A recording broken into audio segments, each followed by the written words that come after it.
Meaning of impasse. Impasse. Impasse. Impasse. Impasse.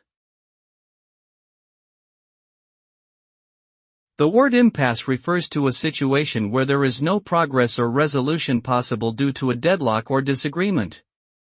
It is often used to describe a stalemate or a deadlock between two or more parties who cannot come to an agreement.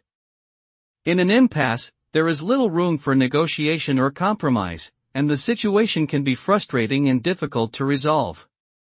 It may require outside intervention or a shift in circumstances to break the impasse and move forward towards a resolution.